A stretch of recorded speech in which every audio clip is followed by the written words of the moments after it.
Pebbles Tamil. Hello friends, welcome to pebbles.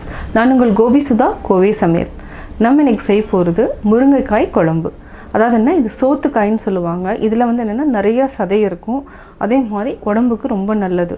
அதாவது முருங்கைக்கீரையில் என்ன பலன் இருக்கோ அதே வந்து இந்த சோத்துக்காயிலே இருக்குது. அதாவது என்ன, அதனுடைய விதைகளையும் நிறையா மருத்துவ குணங்களும் இருக்குது. அதனால் நம்ம இன்றைக்கி முருங்கைக்காய் குழம்பு வந்து செய்ய போகிறோம்.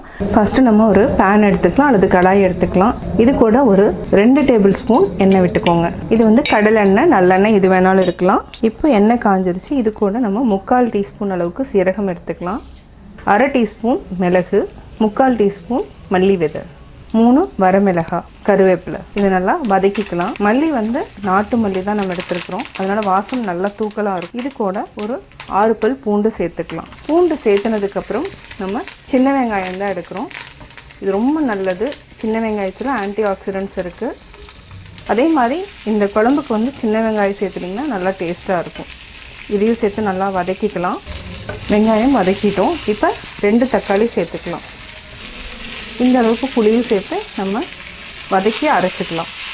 வெங்காயம் தக்காளி நல்லா வதக்கிட்டோம். இப்போ வந்து இதுக்கு வந்து ஒரு 4 டேபிள் ஸ்பூன் அளவுக்கு நம்ம தேங்காய் சேர்த்துக்கலாம். இப்போ ஆஃப் பண்ணிக்கலாம்.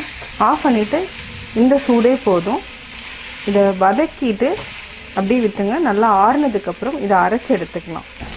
நம்ம இதுக்கு வந்து என்னென்னா சாம்பார் தூள் தான் போடணும். சாம்பார் தூள், தனியாக தூள் போட்டாலே போதும், டேஸ்ட்டாக இருக்கும். இதுக்கு தனி மிளகாய் தூள் ஆட் பண்ணிங்கன்னா டேஸ்ட் வராது. சாம்பார் தூள் ஒரு 1 டீஸ்பூன் அளவுக்கு நம்ம ஆட் பண்ணிக்கலாம். மல்லித்தூள் 1 டேபிள் ஸ்பூன். இது நல்லா மிக்ஸ் பண்ணிக்கோங்க. இந்த சூடே போதும், பச்சை வாசனை போயிடும். இது நம்ம அரைச்சி எடுத்துக்கலாம். நம்ம அரைச்சி எடுத்தாச்சு. இது வந்து சோத்துக்காய். அதாவது பார்த்திங்கன்னா முத்தலாக இருக்கும், ஆனால் முத்தல் கிடையாது. இது நம்ம 2 காய் எடுத்துருக்கோம். இப்போ நம்ம மண் பாத்திரம் எடுத்துக்கலாம். மண் பாத்திரத்தில் ஒரு 3 டேபிள் ஸ்பூன் அளவுக்கு எண்ணெய் விட்டுக்கலாம். எண்ணெய் நல்லா காஞ்சிடுச்சு. இப்போ கடுகு ஒரு 1/4 டீஸ்பூன் அளவு கடுகு போட்டுக்கலாம். ஒன்று வெந்தயம் வந்து நீங்கள் அரைக்கிறப்போ, அதாவது சின்ன வெங்காயத்து கூடயும் சேர்த்துக்கலாம். அப்படி இல்லைன்னா தாளிக்கிறப்பவும் நம்ம ஆட் பண்ணிக்கலாம். இது வந்து என்னென்னா ரொம்ப கம்மியாக போட்டுக்கலாம், இல்லைன்னா கசப்பாக இருக்கும். ஒரு பெரிய வெங்காயம், சின்ன வெங்காயம், கருவேப்பிலை, பூண்டு கொஞ்சம். தக்காளி வந்து தேவையில்லை, நம்ம போட்டு அரைச்சிட்டோம். இப்போது வெடிக்க ஆரம்பிச்சிருச்சு. பேர் பண்ணிக்கலாம். நல்லா மிக்ஸ் பண்ணி விடுங்க. இப்போ நம்ம தேவையான அளவு கல்லுப்பு தான் நம்ம உப்பு சேர்த்துக்கலாம். வெங்காயம் ஒரு 75% வெந்தால் போதும். இந்த ஸ்டேஜ்லேயே நம்ம முருங்கைக்காயை ஆட் பண்ணிக்கலாம். இது வந்து 2 முருங்கைக்காய் நீங்கள் ஆட் பண்ணிங்கன்னா நல்லாயிருக்கும். ரொம்ப வந்து அதிகமாக சேர்த்துட்டிங்கன்னா முருங்கைக்காய் டாமினேட் பண்ணிடுச்சுன்னா உங்களுக்கு குழம்பு வந்து நல்லா இருக்காது. இது லைட்டாக ஸ்மெல்லும் இருக்கணும், அந்த மிளகு கலவையும் இருக்கணும். அப்போ தான் வந்து டேஸ்ட் நல்லாயிருக்கும். முருங்கைக்காய் வேகிறதுக்கு கொஞ்சம் டைம் எடுக்கும். இது ஒரு 3 நிமிஷம் வரைக்கும் நல்லா வேகட்டும். நம்ம மூடி வச்சுருவோம். இப்போ நம்ம எடுக்கலாம். லைட்டாக நம்ம மஞ்சள்தூள் போட்டுக்கலாம். தண்ணி வந்து ஒரு 4 டேபிள் ஸ்பூன் ஊற்றி விடுங்க. ஊற்றிட்டு நல்லா மிக்ஸ் பண்ணுங்கள். பார்த்திங்கன்னா ஆயில் நல்லா பிரிஞ்சு வர ஆரம்பிக்குது. மூடி வச்சுக்கலாம். நல்லா வெந்ததுக்கப்புறம் நம்ம அரைச்சி வச்சு பேஸ்ட்டை ஆட் பண்ணிக்கலாம். பார்த்திங்கன்னா முருங்கைக்காய் ஓரளவுக்கு வெந்துடுச்சு. இப்போ குழம்பு கூட கொதிக்கிறப்போ நல்லா வாசனை வர ஆரம்பிக்கும். புளியும் சேர்த்து நம்ம அரைச்சிருக்கிறதுனால புளி ஆட் பண்ண வேண்டியதுங்க. தண்ணி ஊற்றிக்கலாம்.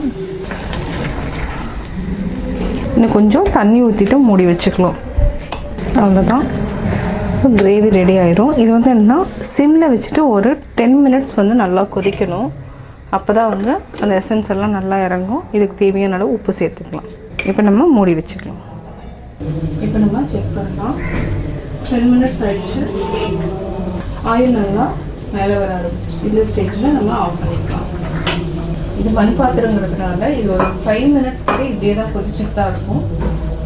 இதை நம்ம அப்படியே வந்து சுடு சாதத்தில் போட்டு சாப்பிட்டா அவ்வளோ டேஸ்ட்டாக இருக்கும். இது சப்பாத்திக்கு, தோசைக்கு, இட்லிக்கு நல்ல காம்பினேஷன். சோத்துக்காய் முருங்கை குழம்பு ரெடி. முருங்கைக்காய் குழம்பு எப்படி செஞ்சேங்கிறத பார்த்தீங்க. நீங்களும் வீட்டில் ட்ரை பண்ணி பாருங்கள். பார்த்துட்டு உங்களுடைய கமெண்ட்ஸ் எனக்கு சொல்லுங்கள். லைக் பண்ணுங்கள், ஷேர் பண்ணுங்கள், மறக்காமல் சப்ஸ்கிரைப் பண்ணுங்கள். பெபிள்ஸ் தமிழ்.